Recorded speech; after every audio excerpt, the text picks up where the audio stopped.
and it makes me mad because like I can't believe there's people out here who really think not only that the cop brutality and cop injustice doesn't exist, but that racism doesn't exist, and that like you as a person of color fearing and being afraid of cops is such a dumb thing to feel afraid of. Like, how can you call that stupid when there's so many incidents of this happening?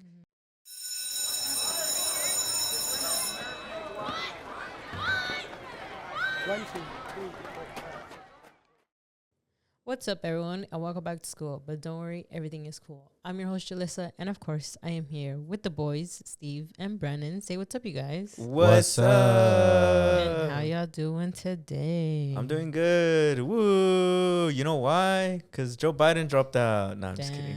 That's I mean, that's You're just. happy about I think it's funny that last week we even said we called it. We're like, this episode's gonna be outdated. Yeah.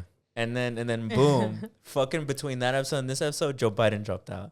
And I was like, damn, we called it. You see, last week I even said that we've been calling it. Call next week. What's gonna All happen? right, next week. Oh, you guys aren't ready. You guys aren't wait, actually, no, the audience will already have like lived it. No. We aren't ready. We're the ones behind. Guys, we're not ready. We're not ready for what happened between this week and next week. But overall, ignoring politics, I'm pretty good. It's today's the hottest day Is it of the week. What's the weather today? It's I think 94 outside. Damn. Yeah, it's pretty hot. But we live in LA, so we're chilling. Let's go to the beach. Let's party. It's summer, guys. The summer of our lives. Are you guys excited about summer? Have you guys been living it up? I like summer. I think it's my favorite season. Got to be one of my favorite seasons. But I think since I'm out of school, summer. I think a lot of summer's aura comes from being in school. You know what I mean? Because I looked and I was like, damn, it's July. You know what I mean? You think so? Well, I guess school gives you structure, right? Mm-hmm. And I think that when you leave school, you're kind of like, man, I want to enjoy summer. I don't want to go back to school. So you kind of, there's an urgency to do stuff during summer. Yeah. Where now I'm like, I mean, I can do that whenever. You know? Yeah, I get you. Because, like, also, like, if, like, because I have a job, but, like, if I was unemployed, I feel like I'd just be like, damn, I should find a job. Yeah. You know what I mean? But, you know, Sneak this. I always feel like, I swear. But you know what I always think about? You know how old heads are always like, when they're in their 50s, they're like, I remember when I was 16, I was working at the burger joint. I worked all summer so that I could afford like a new bike or new like, car. Yeah, or a car or some shit. I'm always like, I don't know. Working in the summer fucking sucks, bro. Yeah. And then in my well, opinion, I mean, you're always outside. You're like, it's I'm because you fucking have no bad. AC. Am I bronzer, guys? Audience? Am I bronzer? Is my skin? I feel like I see you too often to notice the change. Julie, you don't see me as often. What? She sees you less than I see you? You guys live together. We don't see each other live. Sometimes we don't see each other, Bro, dead ass. There's been times where I see Julie for the pod and then I don't see her again until we do the pod the next week. No bullshit. That's He's also always texting me. He's like, bro, we should go eat. And I'm like, bro, I'm at work. Yeah. She's always like, I'm He's with like, my man. Oh, yeah. He's like, I'm at work. Or no, he's like, where are you? You're with your man. I'm with my man. Yeah. Yeah. So she's my like, man. Your schedule. she's a my man girl. Your schedules don't line up. Yeah. That makes sense. Well, yeah, because he works in the day and I work in the evenings. So I work later in the night. Yeah. Very Yeah. cool. So. And what's your excuse? Why don't I see you? What do you mean? Why don't I see you, bro? When did you text me? Es que le pegan. Oh. Just kidding. Don't be mad. Nah. You just like I'm like, bro, you paid for that. But going back to summer, I don't like summer. I don't like Why? that it's hot. Oh, I hate summer. Nah, I don't. I hate the way she. I You hate guys know what I'm that. referencing? Yeah, that's 10 things I hate about you, right? No. That's Oh, 500 Days of shit. Summer. Not a real cinema Airball. fan. Airball. Not a real cinema fan. Airball. Take that. Take It's that. because bucket back. it's because I Like heard the the gift.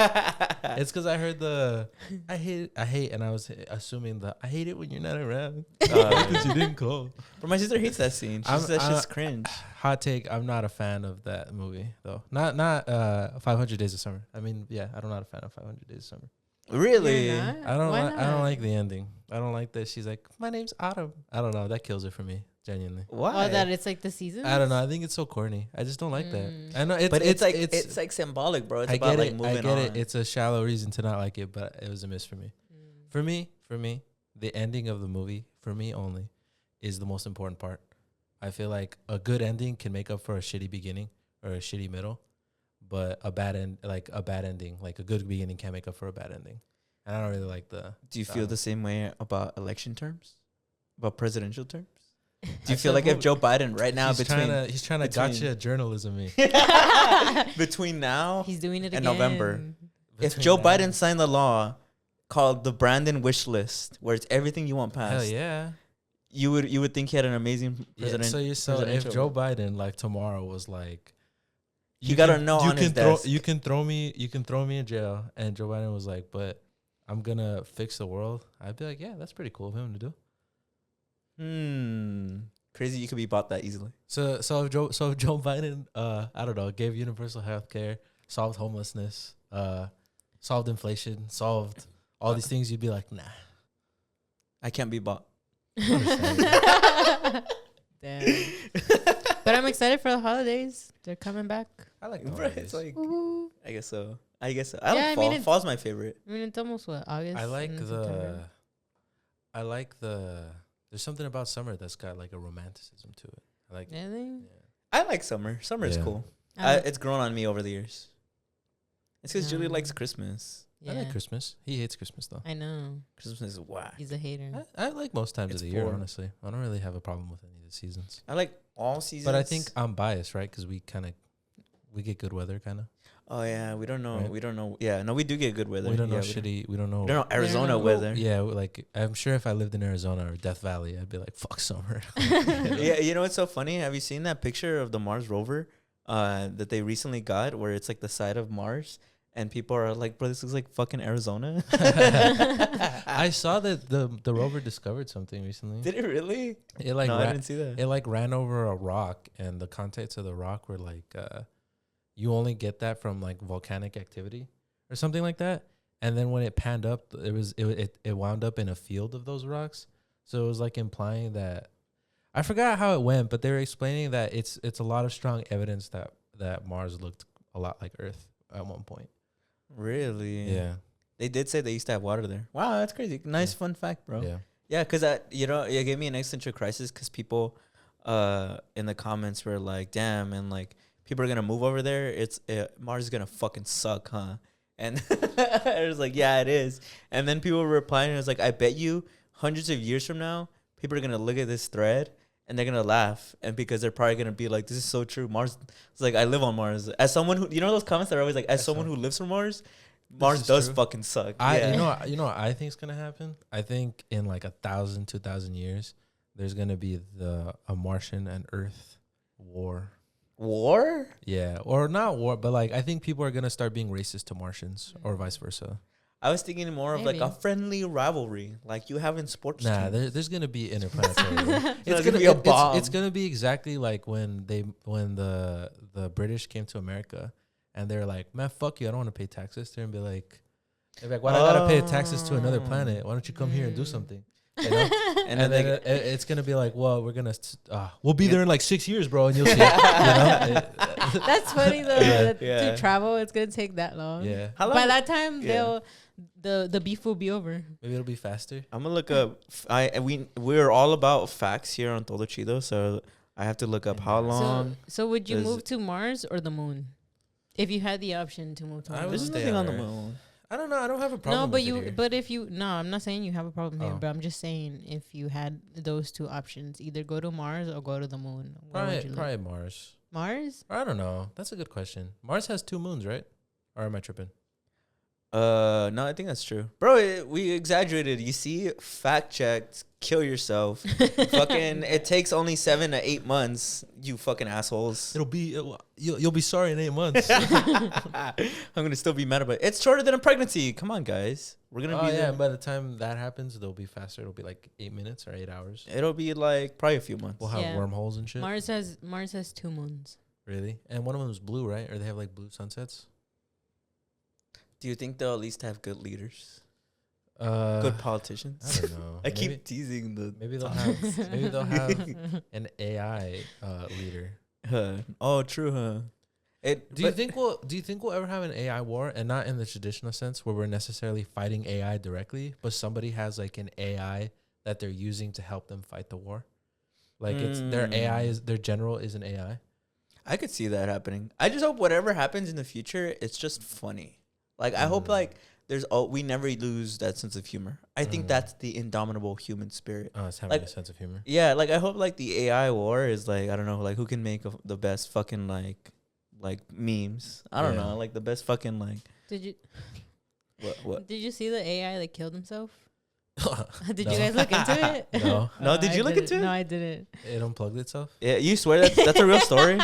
It unplugged itself. That's bro. You're laughing. I'm saying 100 years. People are gonna think that's so fucked up. You said that. Oh, the AIs are gonna. The cancel AI me. was mad that they put him to work, so he killed himself. The AI are gonna cancel me. They're gonna be able to negative stereotype. Yeah. We don't all have plugs, man. Wait, there's two. There's two contradictory. What? There's the one of them is an AI robot essentially killed itself, and then the other one is robot on public video didn't deactivate itself. Which one do I trust, LinkedIn or AP News? Probably AP News. So it's not real. No, it's not real. Yeah. It's probably there's probably something about it that's real, but the headline is heavily exaggerated. Mhm. Or it probably just stopped working. Oh, it just and like, like a coincidentally funny timed. someone like, tripped area. over the cord. Yeah, and they're then like, it's like it killed it itself. killed itself. I knew it. But I'm gonna go ahead, even though this wasn't our plan for the first topic, since I already mentioned it. I feel like naturally Yeah. this has to be the first topic. But what do you guys think about Joe Biden, old Uncle Joe, dropping out? I think it's cool that he dropped out. I think it was crazy because I know we had been like talking about it, or there was like rumors that he was gonna drop out. Yeah. So to see that he actually dropped out, I don't know. I guess it was kind of crazy. I don't know. There's like a thing of just like, damn, he really did it. Like he really went through like the whole thing about dropping out for this presidency. Cause in some point it did feel like He was old. like now Trump even more is gonna win. But I know like now there's a, what is it, Kamala Harris, Yeah. Kamala. who's She pulls probably better stepping in a up. lot Yeah. of places. Well, it makes sense, bro. Cause like, Yeah. well, do you guys think it's true when people are like, it was elder abuse to have Joe Biden in the White House? I don't know about elder abuse, but I don't know. I think I think the young people want someone younger to represent them, and I don't Yeah. think Joe Biden fit that description. You know? Yeah, I don't think Trump does either. Yeah, He's well, old. He's obviously, like he's only like a few years separate from fucking Yeah. Joe Biden. Like I think like obviously Kamala has her criticisms, and I don't know, she hasn't officially been declared the nominee. At the time we're shooting this. Yeah, at the time we're shooting this. I don't know if by the time you're listening it has happened. But I will say I think you need somebody who's younger, who's in the youth Yeah. to like have a big enough job, because you see how it ages you. Yeah. I mean, like, you see the before and afters. If you haven't ever seen this, look at the before and afters of somebody being president. That shit looks like they were on meth, they bro. gotta study that, man. I would love to see a study on like, I don't know, just What moment do you On think what? it happens? Wait, a study on what? on just how the presidency ages you, because that's I mean genuinely like even There's- Obama. yeah. I think it's You just could like look at the it's- before and it's after. I think it's just like a lot. Well, like, obviously it's really stressful, right? Yeah. But I don't know. I think that's one of these presidents should sign up for like a program to I get you. get Because studied. from the outside it looks harsh, but I wonder internally, like, Yeah, because do they have like anxiety? Is their heart Yeah. worse? Well, because it's kind of like anything that kind of happens, there could be a war, and there's just shit that I assume that they also learn about that, Yeah. like, like other, like the outside doesn't know about. yeah. And that's the just an interesting assumption, part. but No, like yeah. I think that really just like gets to them, because it's like it's sort of like the high power Yeah. of like they have that, so it's like high stressful. It's too much responsibility. Yeah, like it's a lot. Yeah, well, because I imagine, like, let's say you're Biden, and when the Trump assassination attempt happened, let's say that's happening, right? And you see this large crowd now really like feeling passionate about Trump, but at the same time, like, CIA just told you that there's like a meteor coming towards Earth, and then you get like a fucking a report from the general being like, hey, there's a likelihood that this country might like try to invade us in the next few weeks. It's like, I mean, I can care about the Trump assassination thing, but it's a lot of stressful situations. it's a lot of food on my plate. Yeah. I don't know if I can eat it all. Well, even like the assassination thing, like that's I can't imagine it feels good for people to actually like want to kill you, you know, like all the time. And it's not like, I mean, the internet, like you should take that seriously. Like when people are like, "Go kill yourself," right? But these people like mean it. Like there's people with money and like actual weapons who are like, "Nah, I want that dude dead." You know, I'm sure that's also. Well, you know how we talk about how we live through these like big events. Oh, and this historical. This dude's in charge. Like this guy is like the main person. He's the manager. Because I always think about, you know, even like 9/11. Yeah. Where like George Bush like went through that through his presidency, and it's like, bro, like how do I manage this without panicking the whole entire country? Yeah. You know, like I think it's just really like high stressful situations where it's like, I think some of them like are very aware about the decisions that they make can really like affect a lot of people. Yeah. And I'm sure they learn like what you were saying. They learn like, oh, there actually are lizard people on Earth. Yeah. By the way. And they can't tell anybody. Yeah. And like, well, there's a good. Or there's aliens or something. I would. I would tell people if there's lizard people. Would you tell like your wife or something? I tell the American people. That's what they all say. Isn't that what JFK was gonna do? And then he didn't say lizard people. He said the CIA. The way he said it really so funny. It's like that's what JFK. That's how they killed him. That's how they got him. That's how they got him. He's about to prove that the flat Earth is real. That's why they had to get rid of him. I would pretend like, oh, I'm gonna address the nation about something else. I'd be like, there's lizard people. Panic, help me. But then they would make you be like, he's just crazy. He's mentally ill. Yeah. That's what they would frame you for. Well, like that's I would assemble a team. I'd get my most trusted Secret Serviceman. That's like if the deep state is real, right? Are we about to get shut down? Do you think if you're president, do you think you can really trust people? Like inside the government? Probably not. No? I don't know. Like your Secret Service, like you generally feel like they're buddies. I'm telling you, I think everybody's is out to get you, and I don't even mean just like killing you. I mean like people want you impeached. People want to get dirt on you. Yeah. People like everybody's out to get you. And I can't imagine that feels. I'm sure that's very stressful. Yeah. Like you know, because oh man, these dudes want me impeached. These people are trying to dig up dirt from my past. This guy genuinely wants to kill me. This guy, you know, like that's. I'd be like, fuck, leave me alone. And even after like the attempted like assassination, I'd be on edge if I was like for sure like a I think somebody like person. Like if like my team, you know, like right now with like Kamala like doing all her like speeches and like going out and like doing all that, I'd be scared, bro. I'd be scared to just like walk on the podium and be like there, because I'd be like, damn, like this happened to this guy, like just like it could happen to me. It could happen to me kind of thing. I think that's why. Well, that's probably why nobody's as, I don't know, maybe this isn't fair to say, but maybe that's why nobody's as, what would you call it? Like I feel like in the history books or the history media that I've consumed, politicians were more confrontational and vocal about certain issues, you know? Yeah. Where I feel like now they're kind of just, what's going to make people like me, you know? You get what I mean? Yeah. Yeah, like for they're not openly vocal about certain things anymore. Well, I feel like, and I think they probably take that in consideration, that it is a dangerous job, you know, and they obviously don't want it to be a dangerous job. Yeah. And I think, you know what I mean? Yeah. I think every politician's on edge now ever since that fucking attempt happened. I think after JFK or Reagan got shot, they kind of slowly became a little more and more. Yeah. But I'm sure some people are probably, well, actually, no, politicians are old. It's going to be like some people were born post that, but I don't know. Joe Biden's been around since fucking people didn't even have civil rights. But you don't think that, especially because they're peers, that it made them a little more? It's like if like something happened to you, I'm your peer, so it's like, oh, like we're on the equal level, so that could happen to me too. Like I think if someone younger than us or someone older than us, they'd be like, different worlds, man. Like that wouldn't happen to me. You know? Yeah, no, for sure. But that's the, because Nancy Pelosi dated JFK, you know? Yeah, controversial. That's a rumor. Oh, it's a rumor. Well, because I mean, he was married, right? Oh, I didn't know that. Well, I mean, it's a rumor, but it's heavily speculated on. I thought it was a fact. It's heavily speculated on as a fact. The media got me. It's heavily speculated on as a fact. Like, it might as well be a fact, but like technically, there's like pictures where he's hugging her from behind and shit. yeah, they're doing like that was famous, his work wife. Yeah, that was his work wife. Exactly. That's crazy. Exactly. Yeah. But moving on a little bit. Yeah.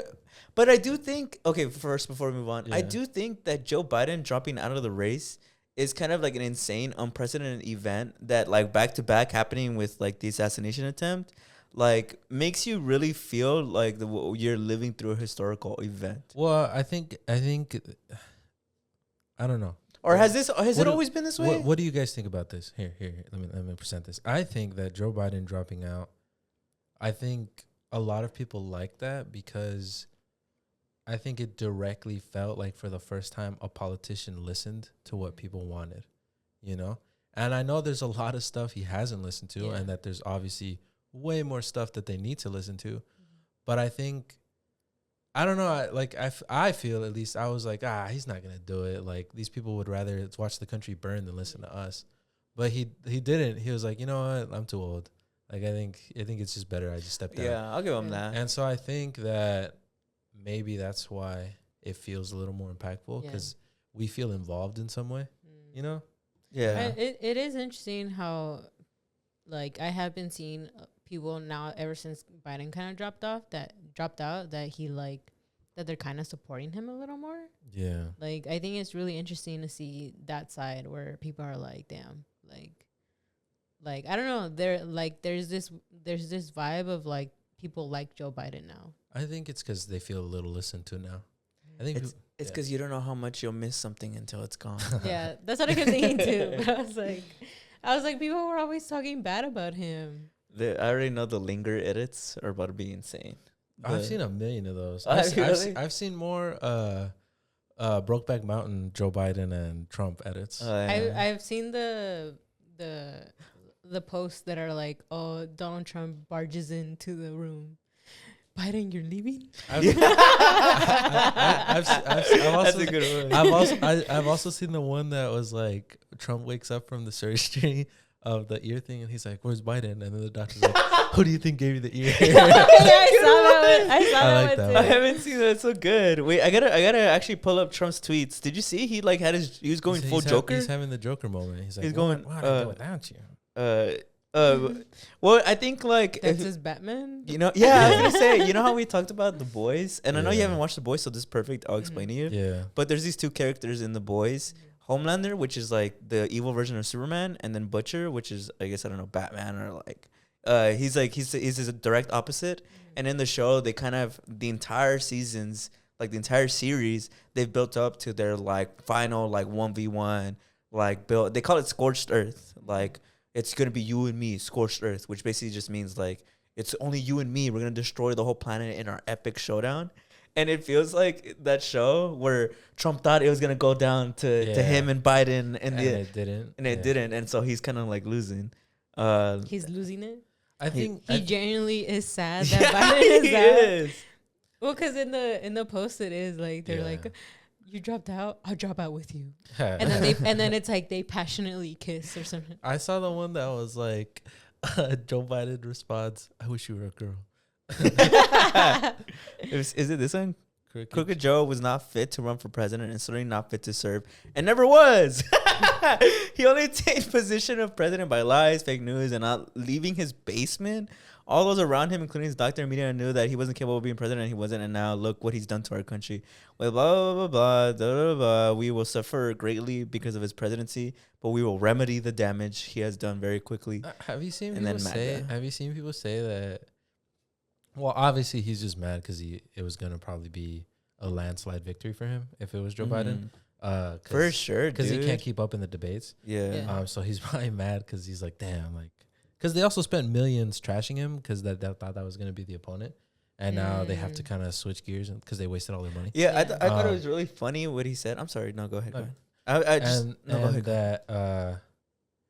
They're obviously just mad that it's going to be Kamala now. Yeah. I was just going to say, like, I thought that tweet of him being like like, it's not fair. Like, we spent millions on Joe Biden and all this. To me, it sounds like this bro literally dug up dirt on Joe Biden, and now he can't play dirty. Yeah. Now he can't play dirty, so he's pissed. He's like, man, I fucking invested like millions. Have you seen people like I forgot who it was. I think he's like a senator or something, where he was like, it's unconstitutional for Joe Biden to drop out. Really? Yeah, that a lot of them are trying to now get him to not drop out, or like just introduce the idea that he needs to be punished for dropping out. Yeah. I don't know. I think it's funny. I will say, yeah, because apparently Kamala, or how do you say her? How do you actually say her name? Kamala. Kamala? It's like Kamala. La. Apparently she polls higher with people, right? Yeah. Oh, yeah. I think, what was it? There was a 700% increase in voter registration. Yeah, she broke the record. From like 18 to 35 or something. And then she broke the record for donations in a day. A lot of people have started to like endorse her. Well, yeah. A lot of people wanted her. Yeah. Are you excited, Julie, for the first woman president? As a woman? I think it would be cool. Do I know a lot about her? Not really, but I feel like just the idea of her, of being a woman of color in as a president would be cool, I guess. Mm-hmm. Like, I think for sure that she's a woman, I'm like most excited about. Yeah. What do you think about women hating on her because she's a woman? I think it's really sad, honestly. Because it's really sad to see that there's just women who oppose other women of being, you know, at the high scale of that. Because it's like, I thought that's what we were fighting for, you know? Mm-hmm. And I think to see people kind of bashing, like, who she is, like, as a woman of color, you know, she's a black woman, and, like, and people saying, like, we're not going to win because, like, she's a woman and she's, like, black. I think that's really sad to, like, hear from people. Because it really just, like, because I feel like some words really do have a big effect on people, especially, like, if, you know, even, like, kids and, like, teens and, like, all those people that see how they're bashing, you know, somebody who's high up there, to kind of just see that is kind of like telling everybody else, like, you're never going to live up to your dreams, you know? Mm-hmm. And I think that's just really sad to see that people don't support it. Like, I mean, there's people who have, you know, their own personal opinion about things that she's done, and I think that's, I guess, kind of fine. But I feel like to kind of just be passionate because she's a woman and she's a woman of color, it's just kind of like, it's so. Well, what I don't understand is, like, have you seen posts of Republicans making fun of Kamala, and they're like, oh, she slept her way to the top, or like I saw that. She's gonna suck half of America to get the votes. I'm like, bro, do you, as a woman, if you generally, like, I hope you understand, like, this is how people who are on that side of the spectrum, of the political spectrum, it's how they see women. Yeah. Like, why is that, like, the first thought? I don't remember Joe Biden, them being like, Joe Biden's gonna fuck half the country. Yeah. And like, it's specifically because she's a woman. I think even more because I feel like a lot of the, you know, like, the conservative and all that side has always been about bashing women. Yeah. And, like, to see that other women that are also in that side bashing her, I think even more is just like, it's kind of like, you know, like how Latinos are for Trump and all that.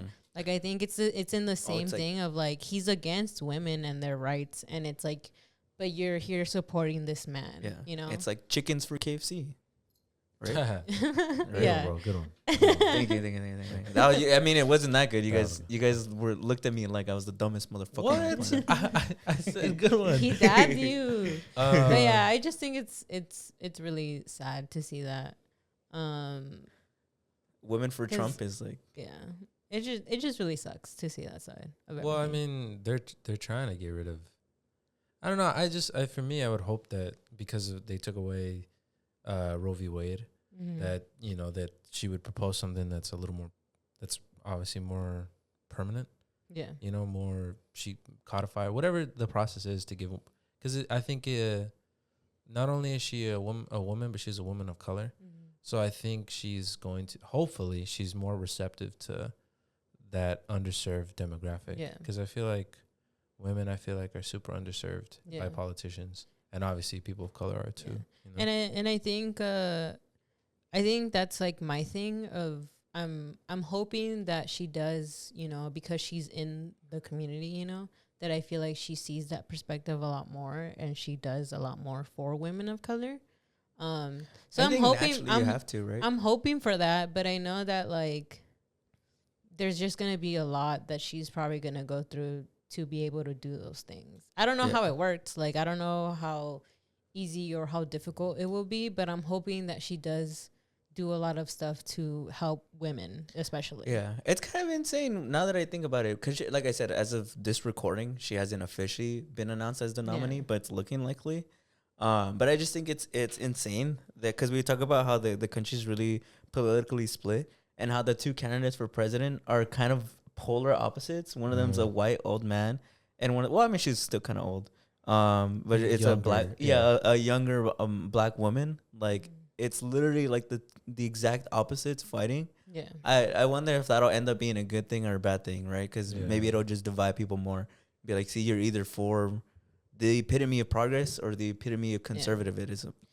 Yeah, and I think a side of me is kind of like rooting for her, because to me it'll be a very much like women can do, you know, these types of jobs kind of thing, and like women are very well like educated and they can be in these types of high places, you know, where like people have always doubted them. Did you feel similarly when Hillary Clinton was running?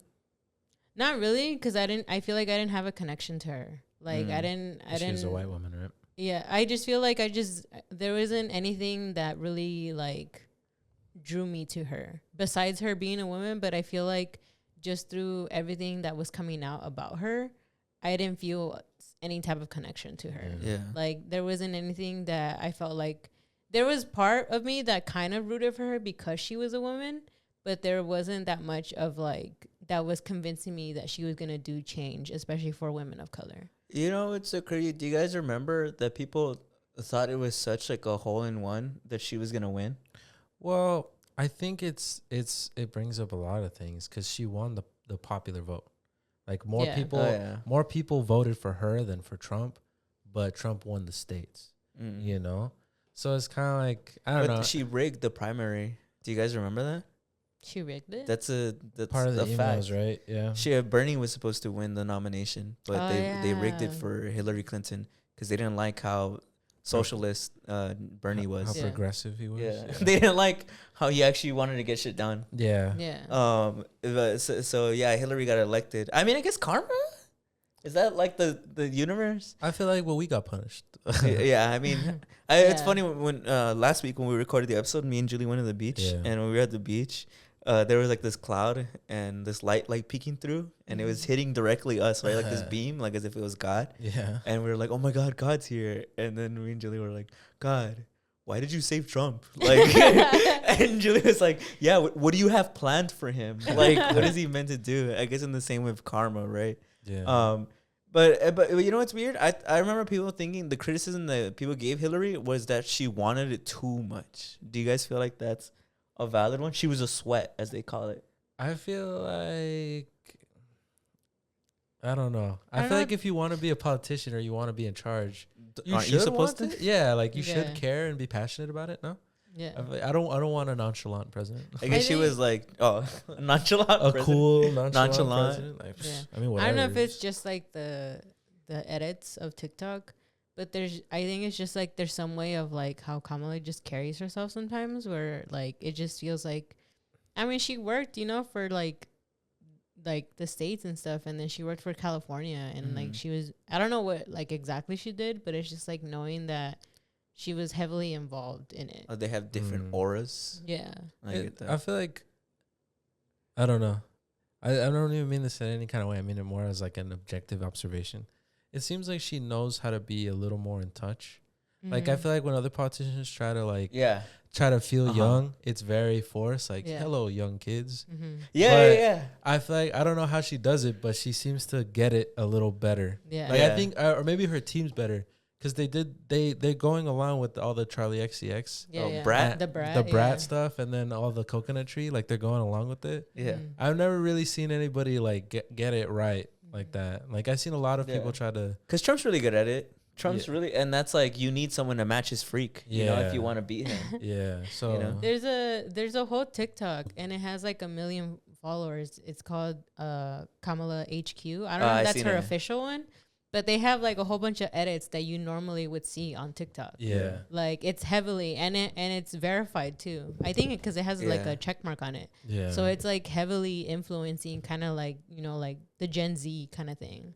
That's why I bring up Hillary Clinton and being a sweat. Because do you guys remember the famous one? I'm chilling. Yeah, I'm chilling. I'm out here chilling. In Cedar Rapids. Cedar Rapids. I don't know. It's kind of funny. But it wasn't meant to be. It's meant to be her, like, relatable. I'm out here chilling. Yeah, but I feel like the thing is that I feel like with Biden, I don't think you could market him anymore.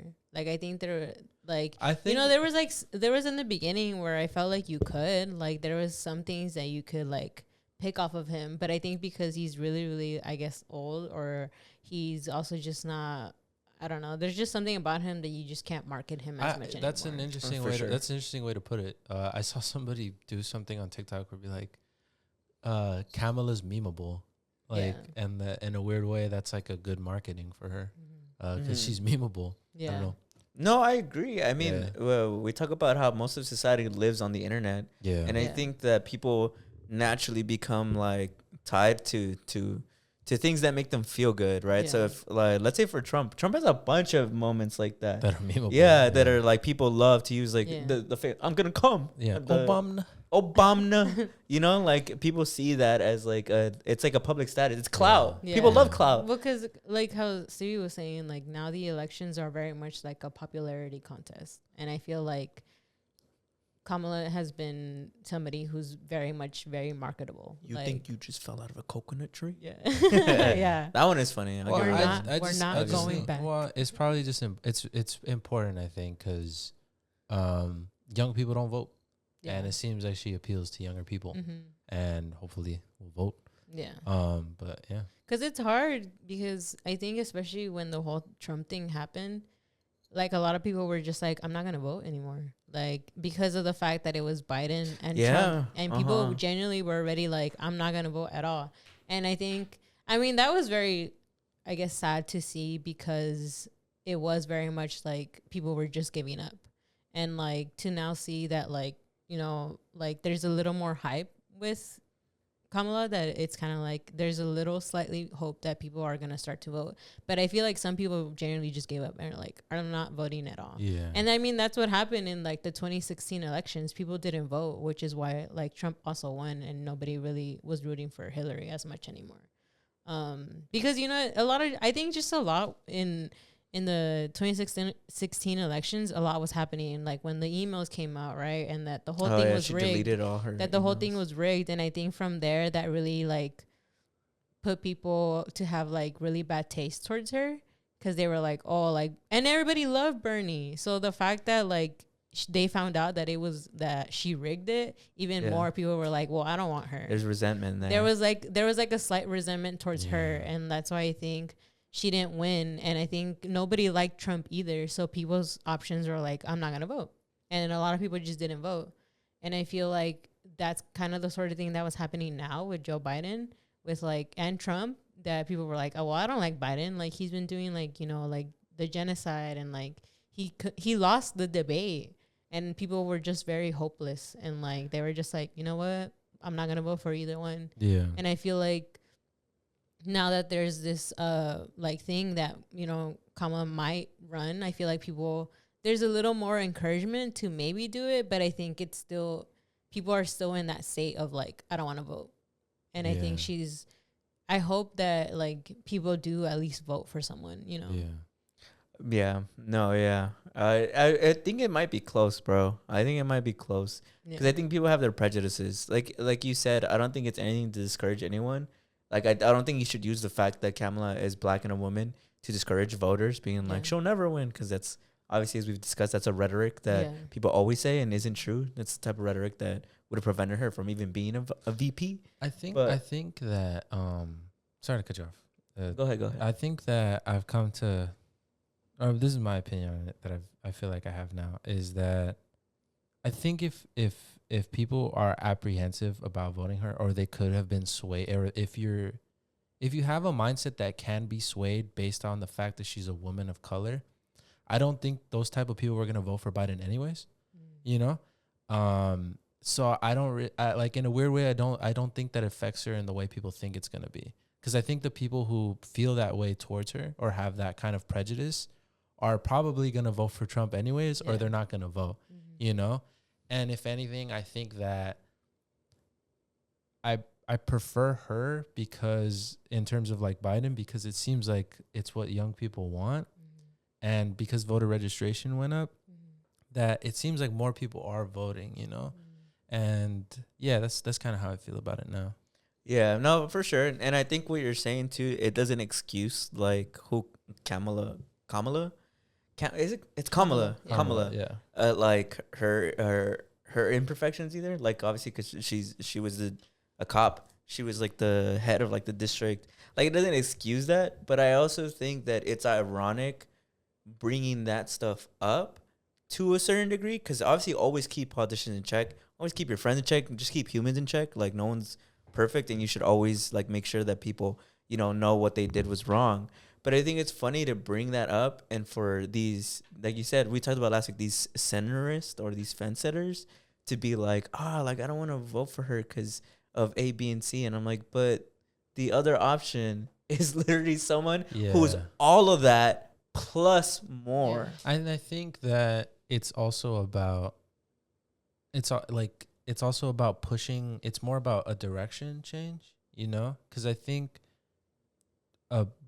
pushing towards her is also pushing more towards that path, right? Because I think if Trump loses, the Trump era is over.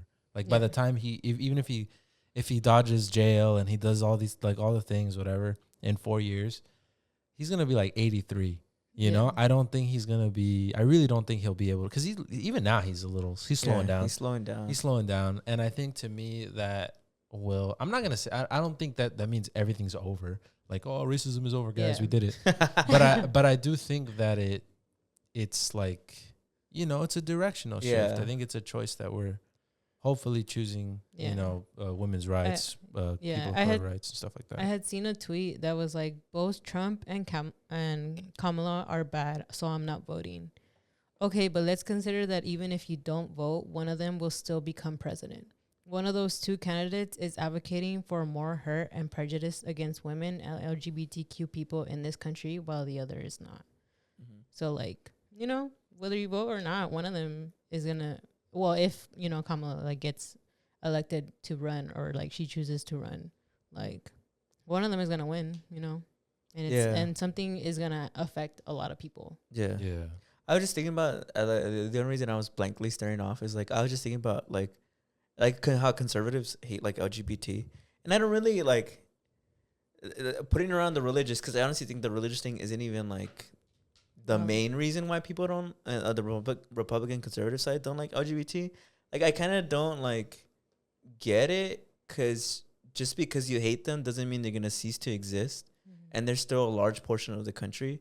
And like I don't understand how like isolating a group of people will in any way, shape, or form benefit you and your family in the long run, right? Like it's basically the like simplest way I could put it is like, it's wrong, but yet you still advocate for it anyway. And even if, let's say, Trump wins, and let's say suddenly all California states are Republican and conservative, this group of people is still gonna exist. And I don't understand like why that hatred like is there. Like I feel like sometimes people don't zoom out of the bigger picture. And I'm like, when you zoom out, like what, like why? Like I don't understand why that's such a priority for you to be against like some policies. Like we were talking about it before the show, but like when people talk about Latinx, right? I think the main reason people are mad about it is mainly because it's alluding towards the LGBTQ community. And like, but like why? Like why does that really bother you guys? Like I don't know. Maybe I need to talk to a conservative to really understand, but I don't really understand it. I think it's like, do you mean like conservatives as like the politicians or the people? Like both. I would say both. I personally don't think politicians. I think obviously I don't think they're like progressive. Like I don't think behind the scenes conservatives are actually like super pro like LGBT. But I don't buy that they. I don't buy that they feel about it as passionately as they present. I think that's just who pays them to feel that way. You know, like the guy who Trump picked as the VP. Yeah, was it JD Yeah, Vance? he was like, never Trump. Trump's Hitler. This and that. Yeah. But as soon as the money comes in, he's like, switch around. It's like, I love the guy. But I knew we would always work together. But I think a lot of heavily like religious and right leaning, whatever's, conservative leaning, sponsors. What do you call them? The people who pay them. Yeah, that. So and I think it's like, well, if they're paying me, I'm gonna be that. Yeah. And I also think the way they paint it is very fear based, and that's a very effective tactic at rallying people. Yeah.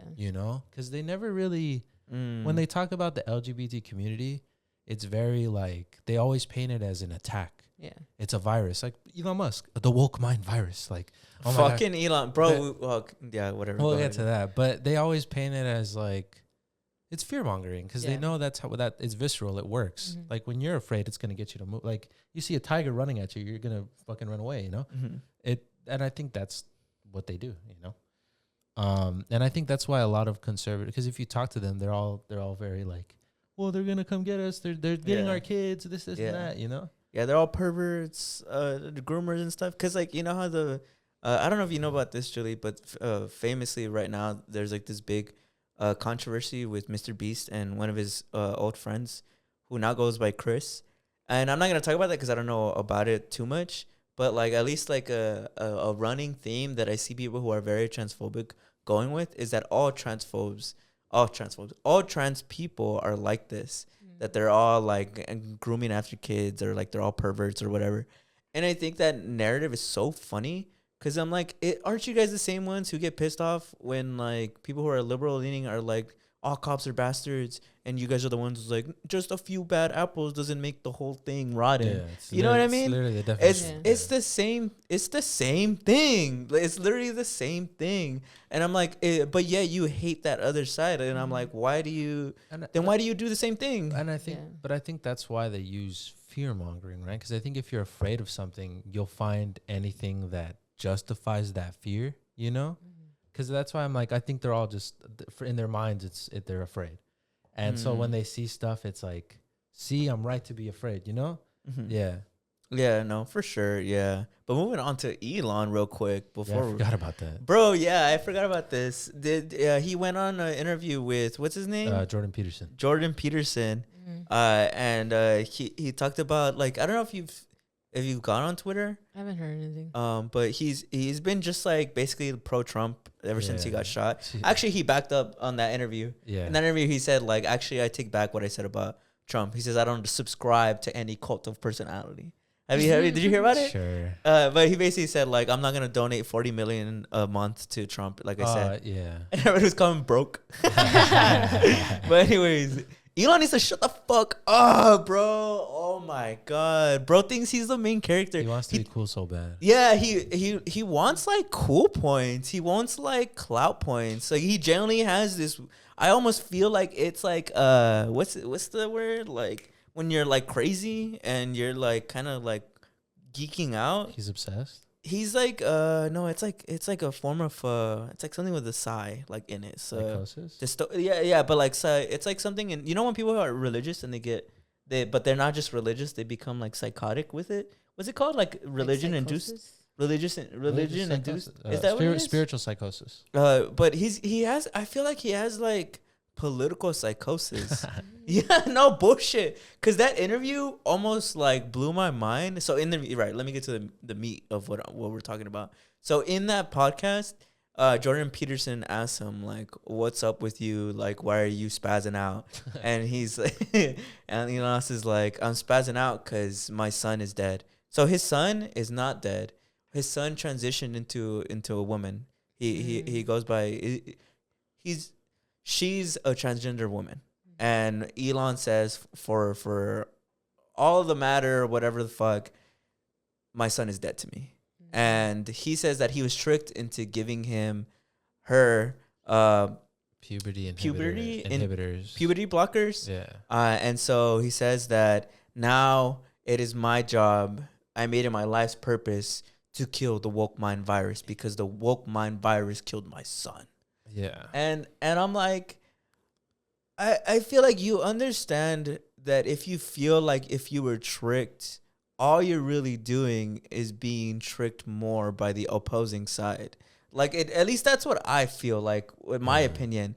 I'm like, I just feel like you're able to make the connection that you were supposedly manipulated, but yet all you're doing is still being manipulated, and if anything pushing like this narrative of manipulation among other people. Like I feel like you didn't grow up and fight against what you wanted. You grew up and became what you feel like was going against you. Do you get what I'm saying? Yeah. Like I don't like to me it I was like, you should watch this podcast back and pretend, instead of that's you talking, pretend it's someone you hate. Pretend it's the son that's apparently dead, and see how much what you're saying is hypocritical.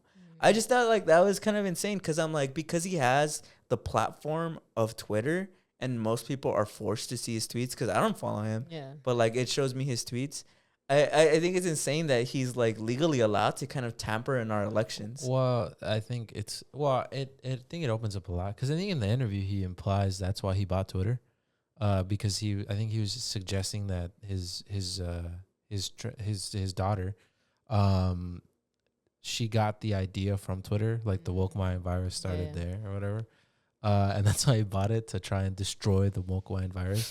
He says it like he thinks he's in a movie, like he's trying to sound cool, like, so I made it my last mission to destroy the woke mind virus. And then it's not cool. It sounds pretty dorky. But yeah, it's weird. I think it impacts a lot. Like what you said, that's why people say billionaires shouldn't exist, because they have too much power to be able to tamper with anything. Like like I can't buy Twitter and do that, you know? Yeah, that's when I knew it was true, that phrase that people say of like, you have more in common with someone else on the opposite side of the political spectrum than you do with the billionaires that we exist on this planet with. Yeah. Like, bro, like what the fuck is he talking about?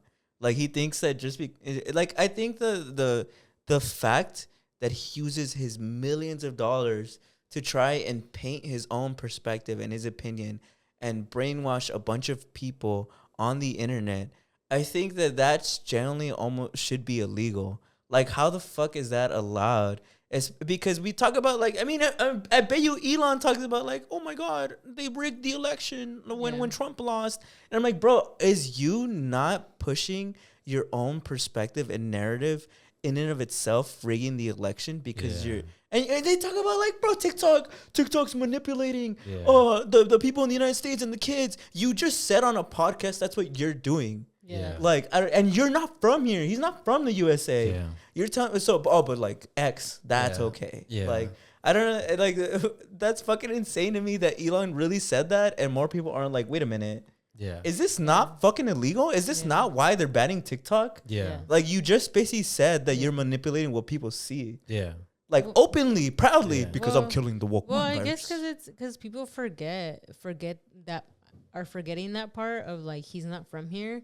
And I think because he's able, not even from here. I think because he's able to disguise himself because he's a billionaire, that people are like, no, he's from here. Because I mean, the fact that people even buy like Teslas, like people support him. Like it's just like, bro, he's selling and he's not even like from here or whatever. And it's like, I think it's also like he's catering to the same people that are basically right now like rooting for Trump. And I think he really sees again like the popularity of it. Yeah. And that's why I think he's in the same way saying like very outlandish shit, because he knows that a lot of people are going to back him up. Yeah. How do you let a foreign billionaire dictate that much power in the United States election? I think that's why that's why everybody's trying to fight for it. That's why everybody was like, everybody's trying to fight against that. I think he's just a giant highlight of what's wrong with what's going on, you know? I don't understand how he's allowed to have that much power. I don't think billionaires should exist. Because, it should be illegal. Nobody should be able to do that. Nobody should be allowed to buy their way into power. Yeah, because I bet you if it was a Chinese billionaire doing the same thing with TikTok, oh my God. Yeah. You know the uproar? Fucking like there'd be people in the south of the United States coming and protesting, like talking about like, oh my God, the red wave is coming back in 2024. Like, bro, like this is literally someone doing that, and yet like the United States, But Elon, he makes Tesla. Yeah. You know? Well, that's another thing. People say that all that stuff is because aren't Teslas like really shittily made? Isn't the Cybertruck like a horrible car? Yeah, but it's cool, you know. It's Yeah. it's cool. He's so relatable. It's futuristic. He's so relatable, and he gets us, you know. he's an entrepreneur. One day I'll be like him. Well, that's why everybody always calls it out because it's like all the memes, all the when he sells flamethrowers and all that shit. It's just marketing to make him look cool so that nobody hates him and he can do all this kind of shit. Yeah, I don't know. He's getting on my nerves. Because he does affect a lot of stuff. He doesn't even live in California. He moved to Tesla because he didn't want to pay taxes. Yeah, and he ruined our public transportation. Yeah, he's a fucking dork. You know, didn't he also do something crazy where guy. I seen it a while ago. I don't remember all the facts. Where in another country there was this guy stuck in a cave underwater, and there was like a giant mission to like save him. And Elon was like, I can make like a submarine to go save this guy. But the main like diver, the expert, was like, that's a dumb idea. It wouldn't work. And Elon didn't like that. So he spent millions trying to get dirt on that guy and defame him. Yeah. Really? Yeah, you can look it up. It's, really? What's it called? Elon? So did he do that so people wouldn't save him? Or what? I think he was just mad? It was just a dumb idea and he got mad. Like he got. I just think at the end of the day, Elon is still human, and I think like any other. Oh Yeah. damn, you're right. I'm not even gonna read what this says. Let's look at the fucking video taken down, because he says something. But yeah, he basically just defamed the dude. He basically said that he does inappropriate stuff with people under the age of 18. Yeah. Yeah, because I don't remember the full story, but I think it was like in Chile or something. There was somebody like it was one of those like they needed to help minors or like there. I think it might have been a group of people that the way it was they were stuck in like a pocket of air, but I don't think the diver. I think they couldn't get enough oxygen to get over there to go get him or something like that. And he was like, we can build a submarine and save him or something. And the main guy was like, that wouldn't work whatsoever. And he got mad at him and spent millions trying to like deface him. Yeah. Damn. It's true, right? I mean, yeah. It's just really thick because it has a timeline of everything that happens. I just remember when people were first talking about him and people liked that he would always tweet like memes and stuff. Yeah. Well, he did the meme review with PewDiePie. Yeah. Remember? Wasn't that like... Look, he commented. There's a tweet. This reaction has shaken my opinion of many people. We were asked to create a backup option and worked hard to do so. Checked with dive team many times to confirm it was worthwhile. Now it's there for anyone who needs it in future. Something's messed up if this is not a good thing. So he's mad. Yeah, he's mad. Yeah. But you guys were saying, sorry? No, Nothing? No, yeah. Well, it's because... Didn't it start from literally the first Iron Man? Because everybody was like, he's a real life Iron Man. Yeah. He was in the Iron Man. Yeah, that's why. movie. He's in the first Iron Man movie. Or is it the second one? I think it's the second one. Yeah. Or If I remember. or he's like, I'm working on a suit or a car or some shit. And Iron Man's like, get away from me. I like that meme. Get away from me. I can't believe y'all used to like him. Me? I never liked him. Elon? Look at our things. I would always say. Yeah, like, I don't know. Brandon's always hated on him. I don't remember how I stood on him. Did I used to like him? I don't know. Did I think he was Iron Man? I don't remember. I would always criticize him. Did I not? I think I always admired the way that he pushed for The SpaceX. like the progression of like humans.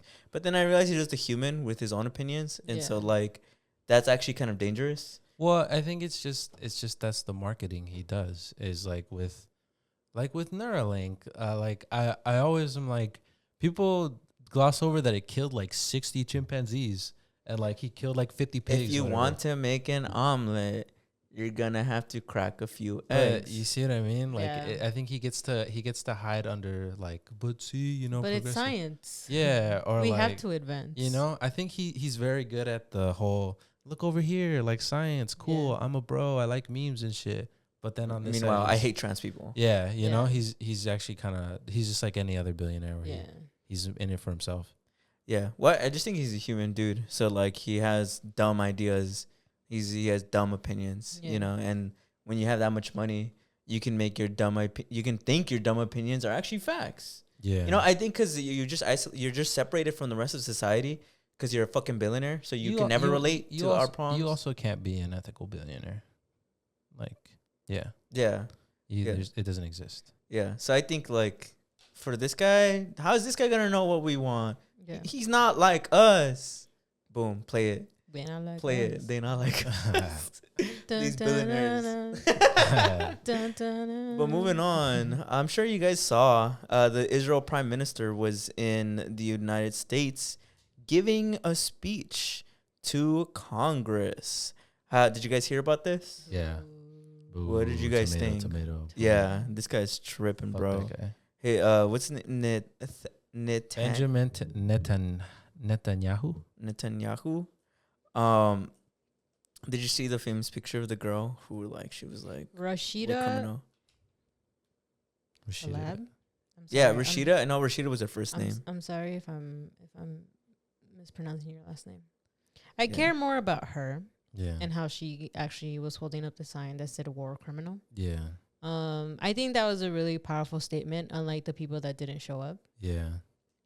Because I mean, he got a like standing ovation, and I feel like she wasn't in the video. She's not really like standing; she's just holding the sign. Yeah. And I feel like, especially like during the guy's speech, I feel like that was a very like powerful move for her to stand with Palestine and everything that's going on. Yeah, no, I agree. Like, yeah, I don't know.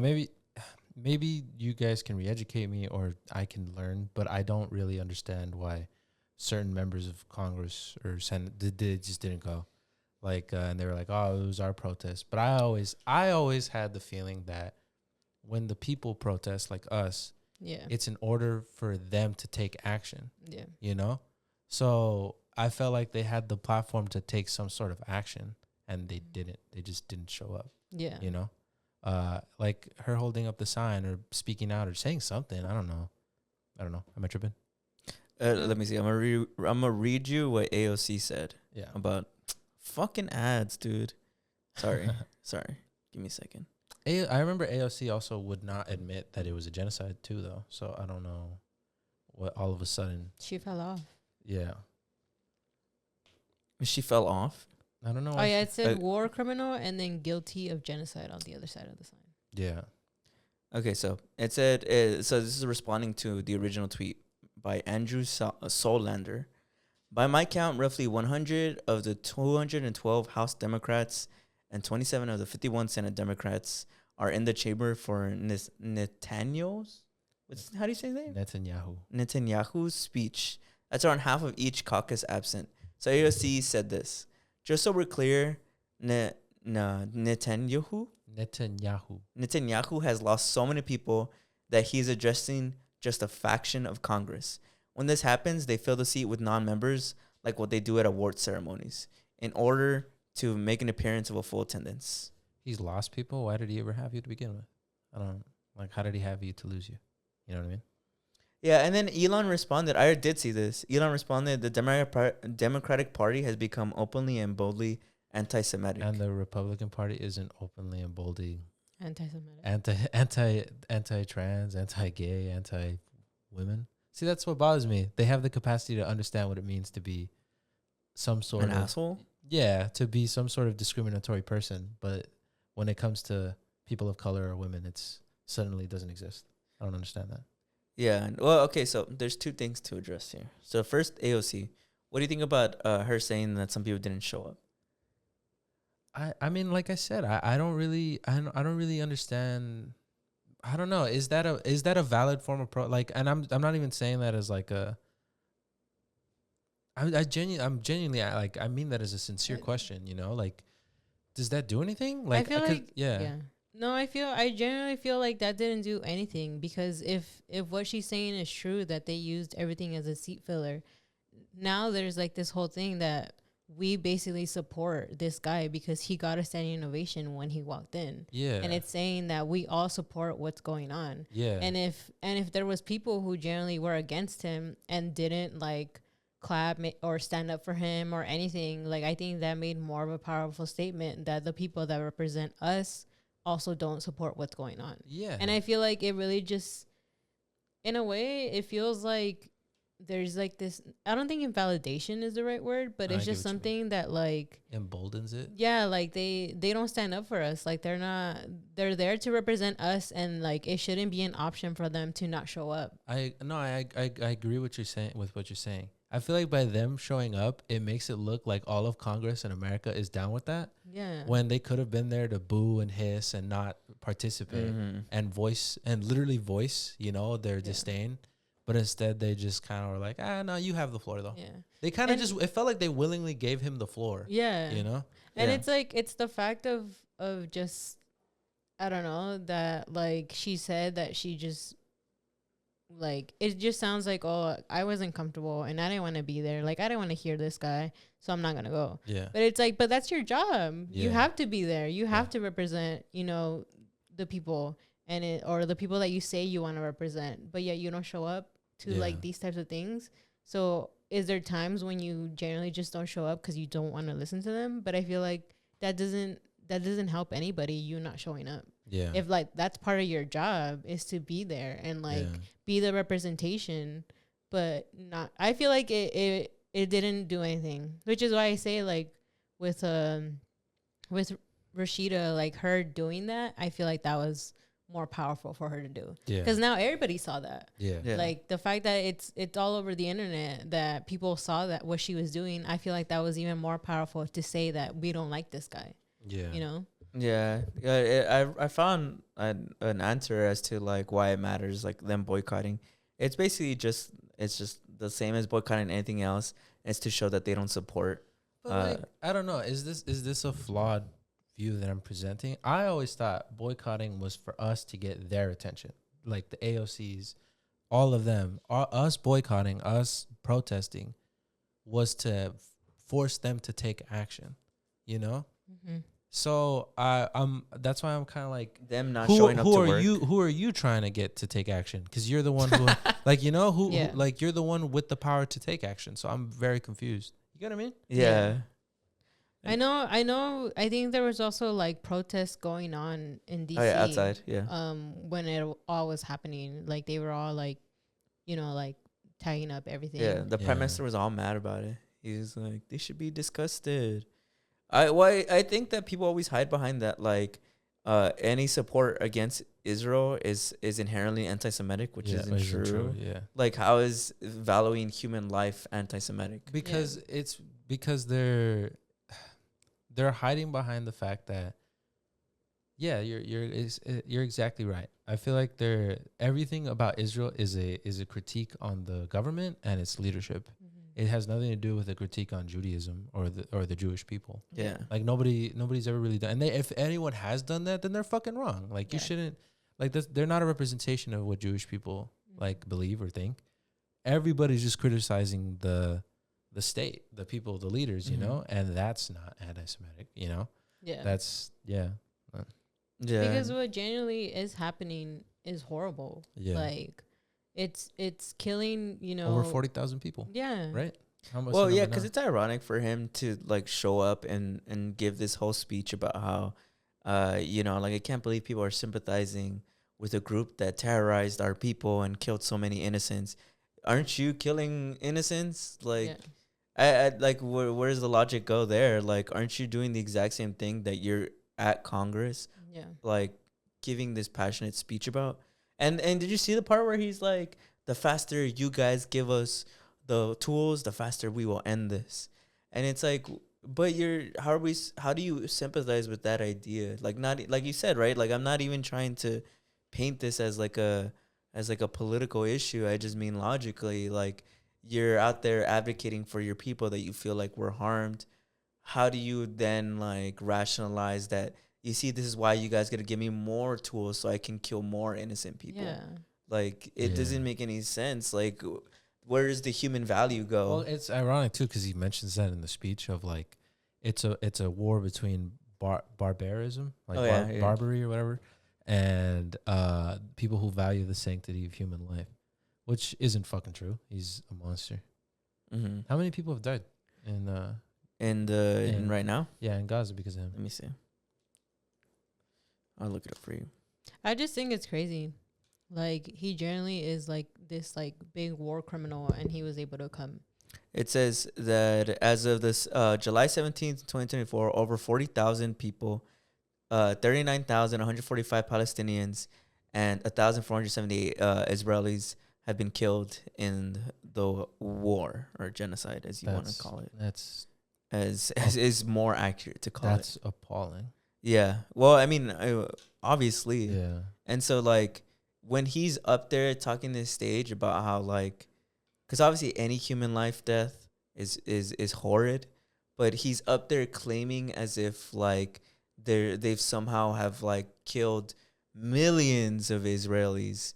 And, like, they're, in fact, they're the underdog, which isn't even true. It's not a war. It's just the extermination of a group of people. Yeah. And like, I the fact that he's up there, bro, is genuinely so sad. Yeah. Like, I don't even know, what do you do? Like, because you're so right. Like, I'm like, why? So you guys chose to just not go to work?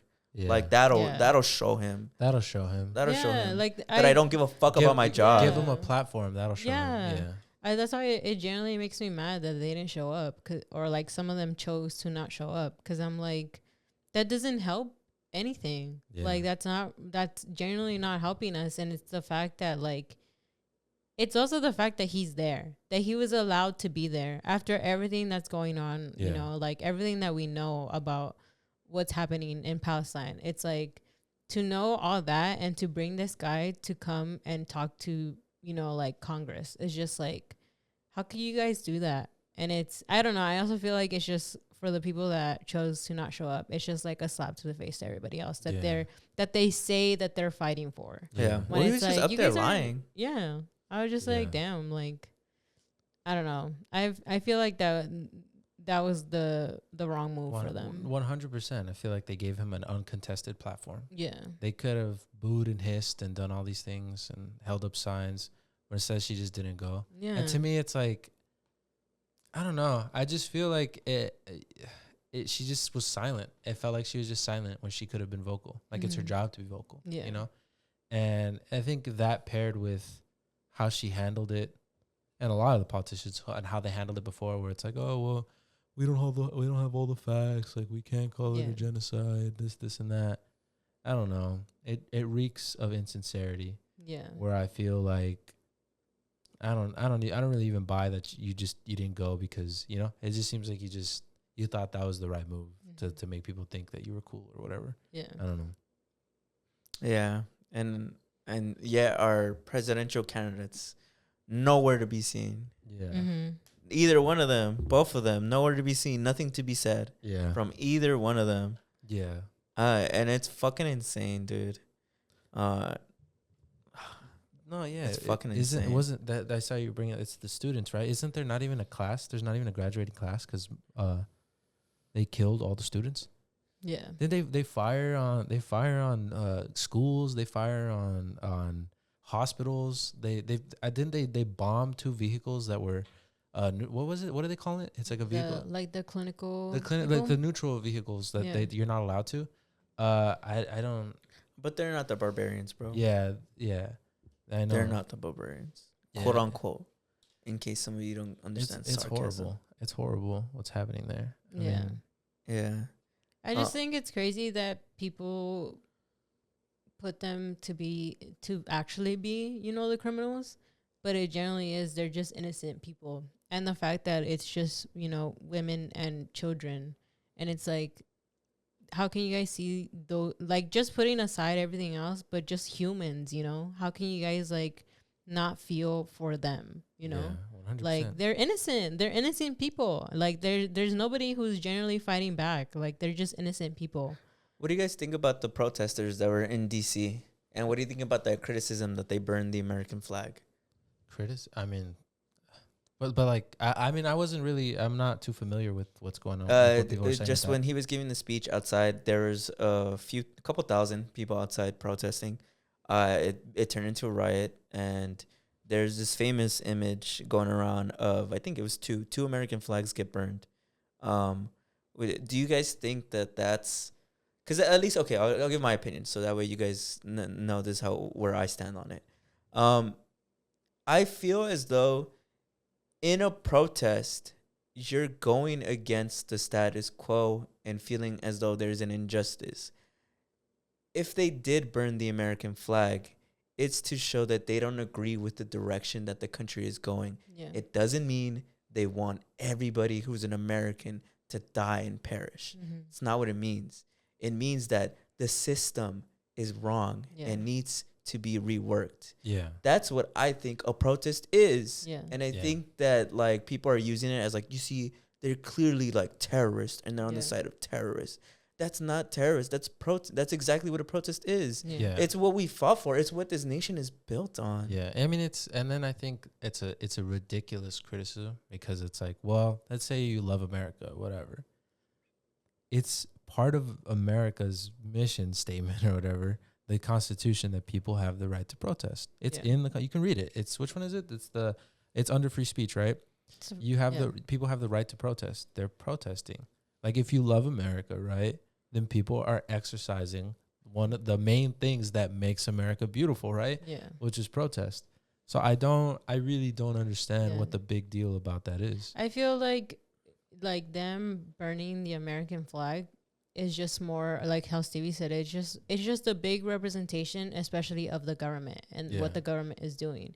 Because I mean, when you see like people in office, they always have like the American flag, you know, like that's just the representation of the people who are genuinely funding the genocide.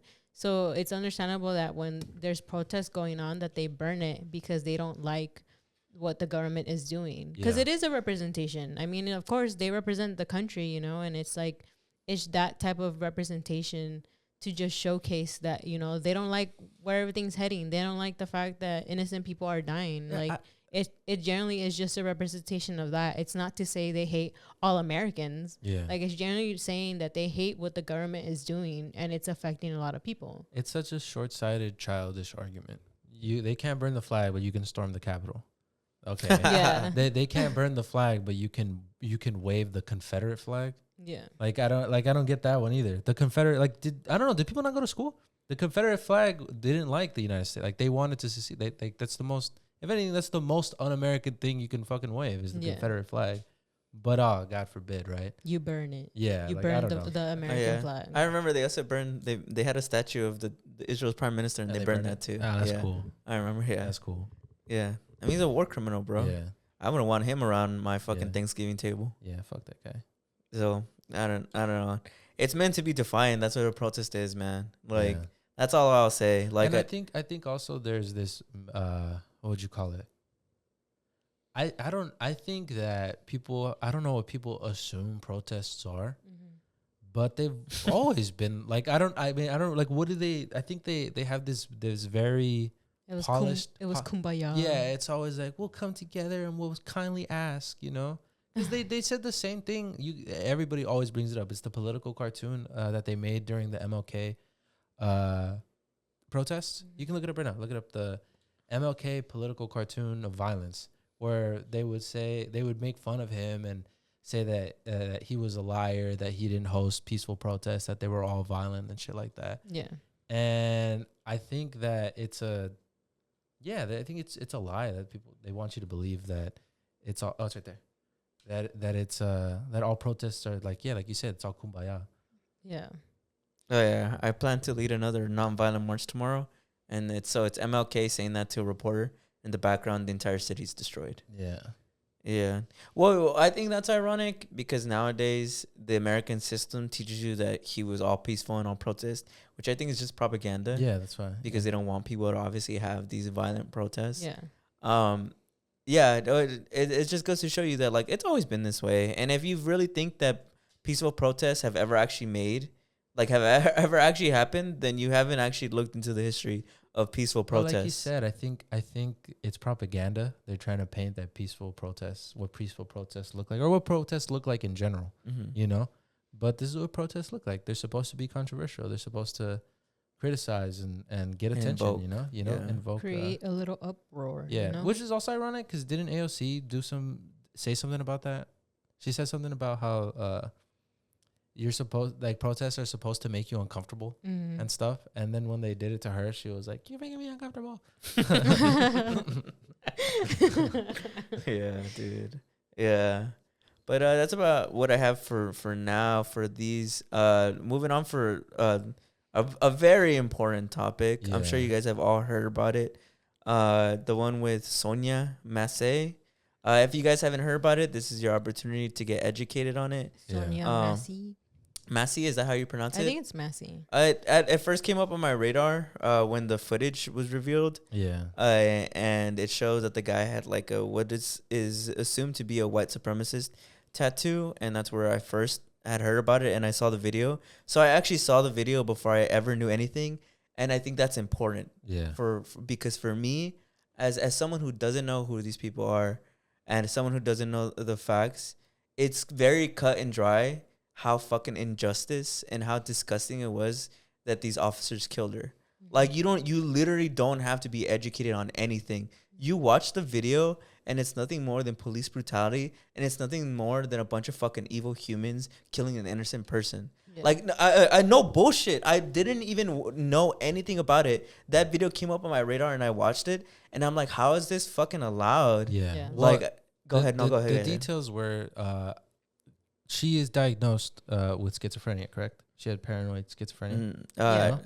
Yeah. But she called the police to ask them for help, right? She was asking them because she so it was basically she called 911 because she wanted to report a possible intruder in her home. Yeah. And so then 2 sheriff's deputies responded to the call. And only one of them had like an active the video cam, the guy who killed her, the body cam. I think it's the other guy. The guy who killed her didn't have it on. Oh. He didn't have it on at all. And so so they went to her house, and I think from the get-go, like, it was kind of already like they were being very mean to her already because I saw she took a while to let them in, right? Yeah, like 2 to 3 minutes. But they explained that because she was calling them for help. Yeah, she's diagnosed with something, and in the video they're talking to her or whatever, and I think she had a boiling pot of water, and they tell her to go turn it off. But then when she goes and turns it off, they shoot her. Yeah. But what did she say? She said, "I rebuke you." I rebuke you in the name of Jesus. Yeah. And then he shot her. Yeah. He says, "Huh? I rebuke you in the name of Jesus." And he says, "You better fucking not. I swear to God, I'll fucking shoot you in the fucking face." Which I think that sentence alone, I'll fucking shoot you in the fucking face. He doesn't sound calm at all. He doesn't sound like he's at all like even attempting to de-escalate the situation. It's just constant escalation. It sounds more like a threat, and if anything, it sounds like a promise. He sounds like an evil guy, and it sounds like he was hoping and praying for an opportunity to kill somebody. Yeah, which I think is evil. And well, because they say that like their first conversation is happening kind of like outside of her house, right? Yeah. And even then, when she took a while to answer the door, he asked her. He's like, but he's already in like a very like assertive way. Like he's like, it sounds really mean when he's like saying it, and he's like, "Why did you take so long? Like, why are you taking so long?" And she's like, "Oh, sorry. Like, I was just trying to put on my clothes." And she sounds very like calm. And then she even told them, she's like, "Thank you, I love y'all." When like they were there. Yeah. And then I think the next footage that I saw is when they're inside and they ask her for her ID, and she can't find her ID. Yeah. And then they keep like asking her like, "Oh, it's in her stuff or whatever." And then that's when they notice the pot. Yeah. And then she's like, "Oh, like, yeah, I'll go turn it off." And I think he's like, "Oh, I don't want there to be like a fire or anything." Yeah. And then I think he says something about like she should turn it off because I guess it's worrying him or whatever. And that's when she says like, "I rebuke you in the name of Jesus." And then for some reason that just really creeped him out, and that's when he got very like because that's when he freaked out. That's when he started like doing all those things where he was like saying all those things to her. But I think a lot. Well, there's a whole lot, right? I think after after he shoots her, I've seen the footage. his partner is like, maybe we can use what's it called? A resuscitation kit? A Or- medical kit? I have it right here if you want me to read it. Read it. So it says right here, in the body camera footage, Grayson tells his partner that Massey would not need medical help immediately after the shooting. The other deputy says he's going to get a medical kit to help, but Grayson responds, "Nah, she's done. You can go get it, but that's a headshot." Grayson later goes to his vehicle to get his own medical supplies. When he gets back to the house, he's asked if there's anything he can do, but is told no. All right, I'm not even going to waste my medical stuff then, Grayson says. Yeah. What an evil thing to say. He says, next, Grayson leaves the house, speaks to a group of law enforcement outside. "Yeah, I'm good. This fucking bitch is crazy," he says. So, I mean, like, it's honestly self-explanatory. I don't know what I have to explain to you. He also says that she attacks him. Like she came at him, which is not true. Well, yeah, they were saying a lot of things because I've also heard that they supposedly said that she killed herself. Yeah, I've seen that. I can't fact check whether or not that's true, but regardless, he didn't turn on his body cam until after he'd already fatally shot her. That's a fact. I can read it right here. That's a fact. So that's very suspicious behavior. 2, the fact that somebody has boiling water, even though it's boiling water, and yes, that's a danger to you. It's not gonna kill I think, the excessive use of deadly force is fucking insane. Yeah. Police. Yeah, and like, there's already a couple of you guys there. Like, is really the solution to fucking kill her? To execute her. Yeah. And I think it says a lot. I think police are not equipped to handle most, if not all, of the situations that they're called to. Yeah. I feel like that's inexcusable. Like, I don't even know what you do from there. Wow. Look, so officials deem deputies' actions as an unjustified use of deadly force. No shit. In a court document filed by the state last week, prosecutors said a use of force expert had reviewed the body cam footage and concluded the use of deadly force was not justified. The expert likened the scenario to an officer intentionally and unnecessarily putting himself in front of a moving vehicle and then justifying use of force because of the fear of being struck. Wow, that's pretty well put. That's pretty well put. And then I think it just highlights how inept and inadequate they are. Yeah. They fired him. He needs to be in prison. Yeah. And what people bring up, right? It takes like 1,000 something hours to become a licensed cosmetologist, but like 900 to be able to use lethal force and execute people. That's gotta I mean, it's sad. Yeah. It's disturbing. It's sad. Something that I thought was also interesting is that he also like asked her, "Are you doing all right mentally?" Yeah. Like he said that when like they answered the door and she said yeah, and he was like, "Are you sure?" And she's like, "Yeah, like, you know, she takes like her medicine and stuff." And then that's when she's like, "I love y'all, thanks y'all." Yeah. And then like the next part is when like they're inside and they're asking her for like her ID or whatever. I just think, I don't know, like, because the other part in the video is that you can see she puts the pot down. Yeah. And then she raises her like her arms. Yeah. And then, or her hands.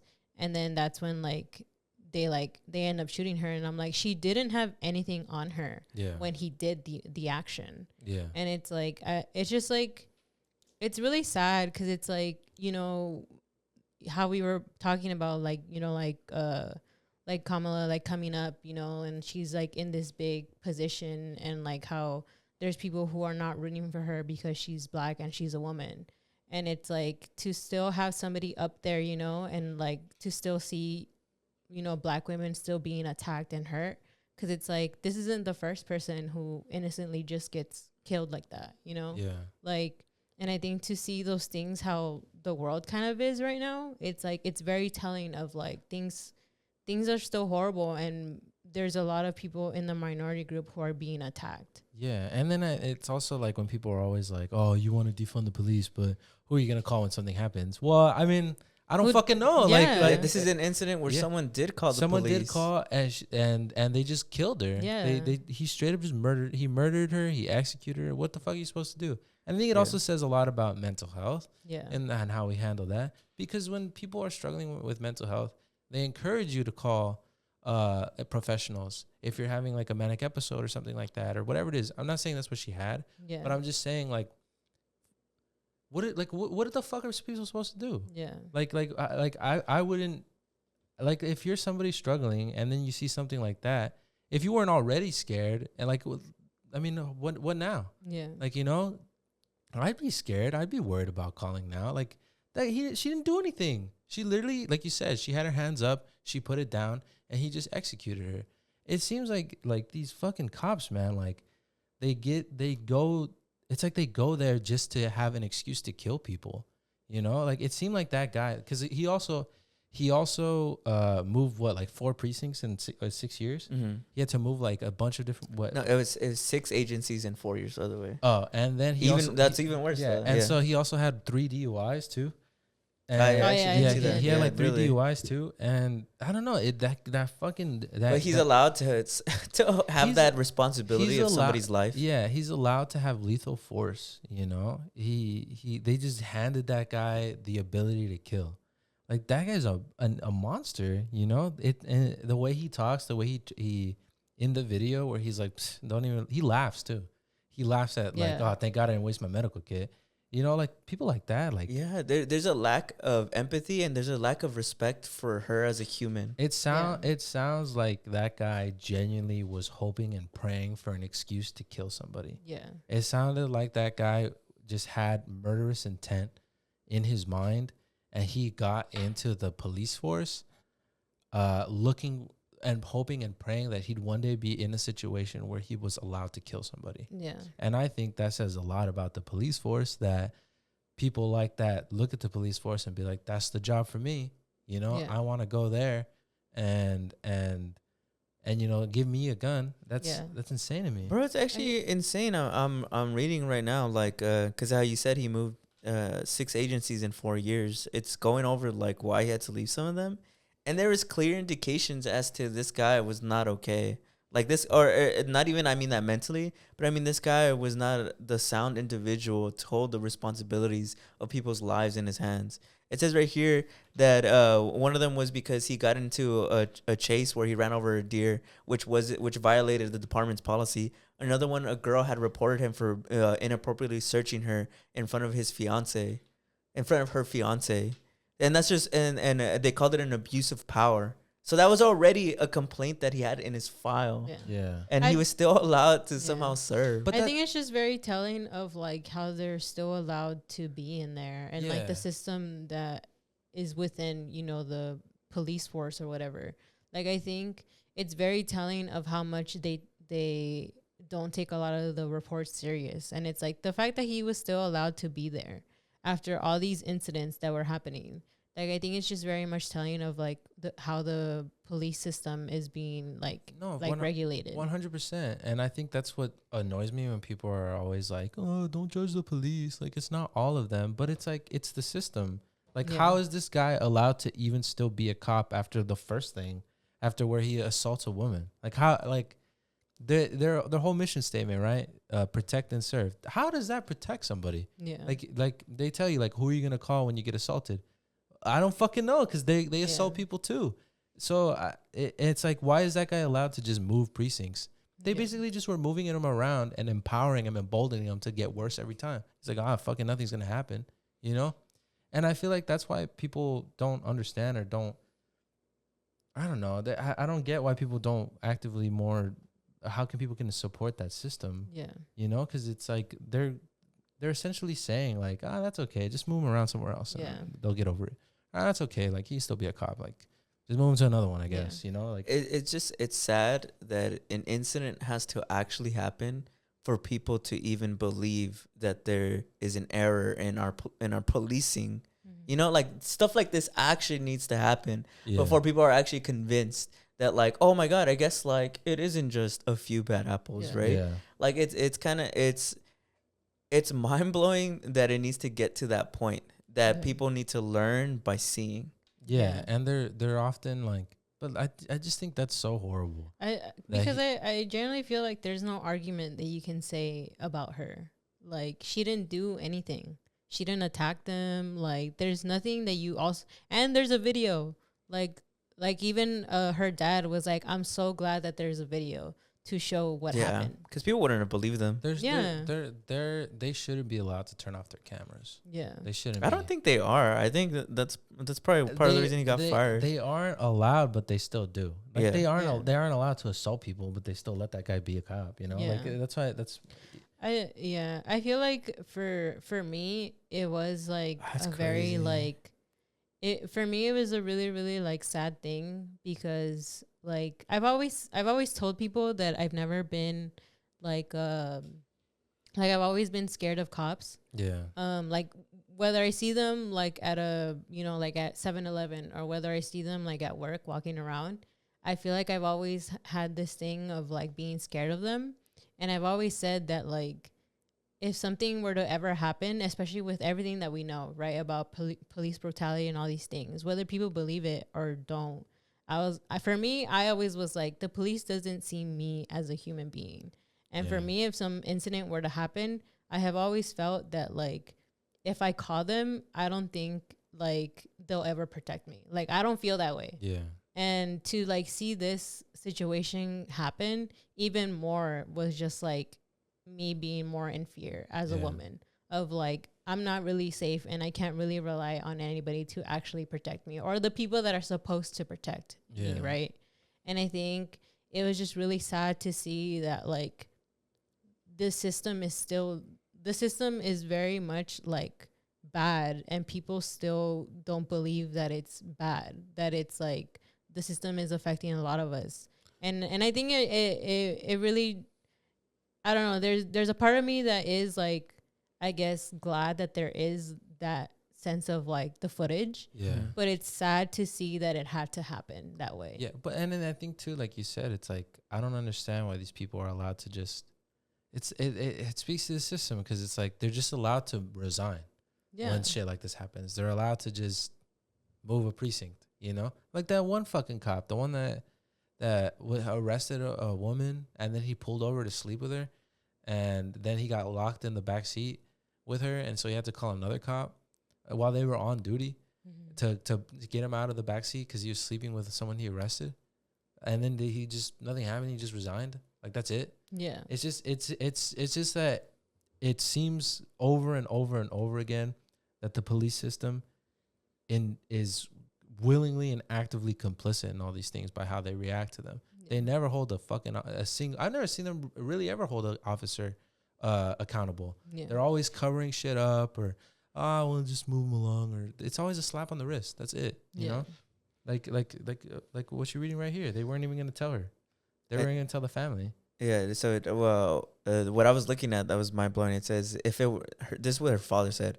If it were not for the body cam footage, we would not have known that this occurred, said James Wilburn, father of slain Illinois woman Sonya Massey. So he basically said that the cops had kind of gave them the impression that she was either killed by an intruder or killed by somebody on her street, or even rumors that, it was self-inflicted, that she maybe killed herself.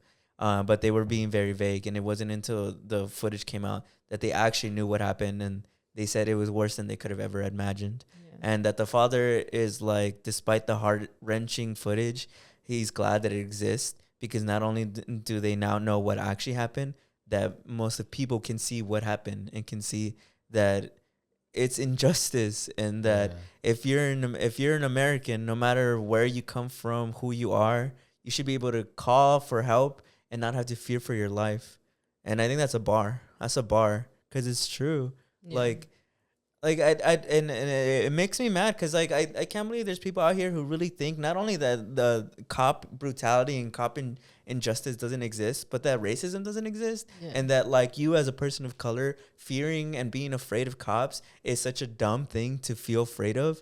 Like, how can you call that stupid when there's so many incidents of this happening? Like, she literally, the cop who killed her said publicly that he feared for his life because she came at him with the boiling water. And if you look at it, she didn't. She may have had it in her hand, but she didn't run at him. She didn't even flinch. She was afraid because the cop put up her pistol. And obviously, she's in a stressful situation. Yeah. So she can't necessarily, like, what she's holding, and she's going to try to put it down. She's going to be what? Like, it's going to disappear from her hand. And he told her to go turn it off. which is a very important point. Because I know all the fucking racist, cop-loving people are going to be like, well, why'd she have it? He told her to get up and turn it off. Yeah. It's not like she went out there, she wasn't listening. He specifically said, can you go turn that off? So I don't know, like, I can't even fathom the stuff that people are going to try to say. Because did you see that thing floating around on Twitter where some guy wrote that, drew that, that disgusting cartoon of her? It's like a racist depiction of her. It's extremely racist. It's like a racist cartoon where implying that she was gonna throw the stuff at him. Yeah, it's disgusting. It's like a super racist. I think it's because people like hold on to the part where she said, I rebuke you in the name of Jesus or whatever. Yeah. And I think people take it as like she was going to throw the water at him because like she said that statement to him. Yeah. And I think that's where people kind of hold on to it, where they're like, she was holding the pot and like she was probably going to throw it at him and he was just defending himself. But I'm just like, even if she did, I don't think that qualifies as having to execute her. Yeah. I just don't think that's true. Like there's way more dangerous situations where I feel like you don't even use that force even then. Yeah. Like I don't understand the school of thought of like, she's going to throw boiling water. Like, of course she got executed. That doesn't make any sense to me. Yeah. Like boiling water at worst, it'll give you a 3rd-degree burns, which isn't me like but justifying. But you'll live. Executing somebody, especially someone who you can clearly see in the footage, isn't anywhere near as big as the officer. Yeah. And then the officer it comes with 2 people. I just don't think. Just that argument doesn't even get that far. Yeah. It doesn't even get that far. It doesn't matter. Even if she did want to throw it, it wasn't enough to fucking end her life. Yeah. I don't know. Yeah.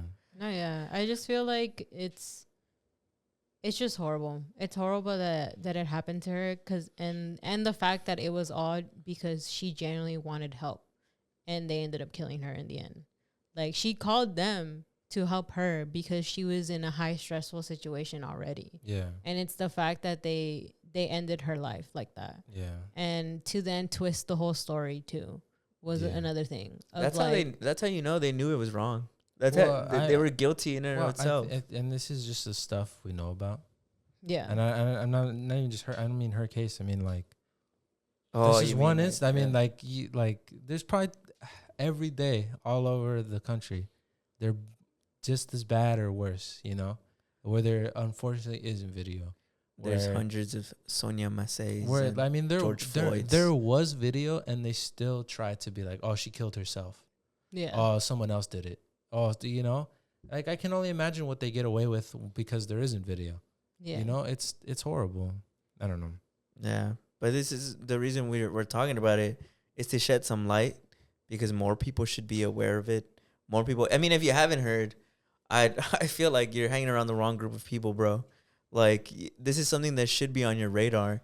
Because, like I said, it's like the politics. Like, this shit affects your life, bro. Yeah. You can pretend that, like, I don't care about this. I don't want to get involved. But this affects your everyday life. And that's such a selfish way of thinking. Like, stand for something or fall for anything, right? That's the basis of what we're talking about. And it's important for people to be aware. Like, that this is the nation you're living in, bro. Like this is the state. Like don't be so quick to be manipulated by people who will tell you that racism isn't even fucking real when it's very clearly real and it's very clearly affecting the everyday lives of people. Like that's what I mean by like like this is just one of the instances. There's probably hundreds of instances like this happening all over the place right now as we're speaking. Yeah. Like the change won't go away if you just ignore it. You know, I mean, injustice won't go away if you just ignore it. That's such a privileged stance to take. Yeah. I agree. So that's the basis of what I wanted to say when it comes to Sonya Massey. Yeah. R.I.P. I'm gonna go ahead and try and like add like a link in the bio of something that I see fit for her. Hopefully, there's something out there. Brandon, I know you had one final segment that you wanted to talk about. Oh yeah. So I just wanted to shed light on this because I don't know if anyone's listening lives in Los Angeles. Yesterday, I went to the Gene Autry Museum, A lot of people probably don't know about it, but it's right across the street from the Los Angeles Zoo.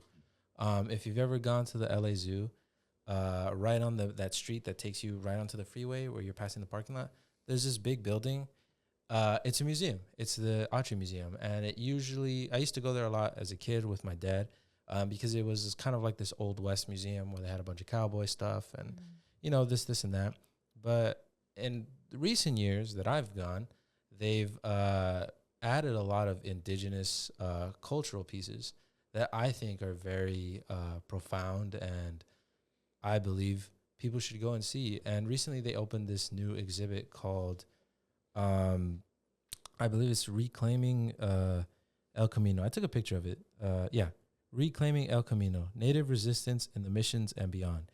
And essentially it's this big piece of history regarding the Native Americans and indigenous people who were affected by Spanish Inquisition in California, and all the suffering and the genocide that they experienced as the missions were being built. It's a really profound and well-made exhibit, and I just wanted to come on here and encourage a lot of people, if you're in the Los Angeles area or somewhere nearby, or you're looking for a museum, I just really hope, if you have the time, you should go and support and see that, because it's very moving, it's very deep, it's very haunting, but I think it's something that people should be aware of. It was moving for me. There's a lot of facts that I didn't know about, that I wasn't really aware of, and I think it's especially kind of close to home, because we all went to Catholic school, and you might be like, oh, you bring that all up all the time, but there is a big portion of school, I think it was 4th grade, where, and I'm sure a lot of people learn this, even if you didn't go to Catholic school, where you have to build a mission, where you learn about the missions. Yeah. And I don't know, there's something so unsettling about that, that they had us build, that the Catholic Church had us build missions yet again, in a weird way. It's because learning about it and all the atrocities that the indigenous people suffered, it's disgusting, it's barbaric, and I don't know, I really think that the community should come together and re-examine the relationship it has with the Catholic Church, because my God, it's insane. Like I can't believe that happened, And I think it also highlighted, because it was, this is just my take. This is just what I took from the exhibit. I think it highlights too, this misconception of California too. Oh, California's so pretty and progressive and all this stuff, and that's not the case, It highlighted a lot of things about how back in the day, man, I forgot what the proper term is, but I believe it's when they recognize an indigenous tribe's sovereignty, that certain of them weren't even recognized coincidentally because they were built on top of valuable oil. And there's just so much history, so much important information that I think people need to learn, But yeah, I definitely just want people to go and I'll probably look at that, because I think it's really important. You can tell the people behind it really put in a lot of time and effort and care. And it's really deeply moving and impactful. So please, if you're watching and you want to go to a museum and see something, take the weekend, go look at it, That museum is free every second Tuesday, I believe. So even if you're like, I have no money, they have days that are free. So please go educate yourself, see that exhibit, Or if you're like me, you don't care, you like supporting places, so you could just pay your ticket. It's a museum. It won't. I think it's cool that there's places like that, or there's a space that kind of like gives you the history for sure. Because I think it's hard to find now. I think I'll go, bro, and then we'll debrief everything in there. We'll do a whole episode dedicated to it. Yeah, because I bet it'll for sure bring some fire in my ass. Yeah, it'll for sure light something in me. I know we talk a lot on here about decolonize your mind and this and that and whatever. I think that's an incredible resource to know. I think it's incredible, and I think it's really important to know that history, especially if you live here. And even if you're not part of that community, I think it's extremely important to know, because they talk about all the effects and all the branches and all the things that the consequences throughout history that you know had. So please go see that. Go support and go take your time to look at that exhibit. But they have the official TODO CHIDO stamp of approval. the stamp of approval. Yeah, but we're gonna go ahead and end this episode. Before we do that, we're gonna give a quick shout out to our Patreons. Shout out to Yoel, shout out to Jade Chicano, Angel Zamaron, El Verdugo de Pasadena, El Eli Quintanero, Sarah without an H, Stephen Carvajal, and Carla Corazon. Your patronage is always appreciated. If anybody out there wants to join the Patreon, our link is always in the description. There's a lot of great content on there. Please support us if you guys are willing and able. But we really hope you enjoyed this episode. Yeah, and I hope you learned something. Yeah, and we'll see you guys next week. See you. Bye. Bye.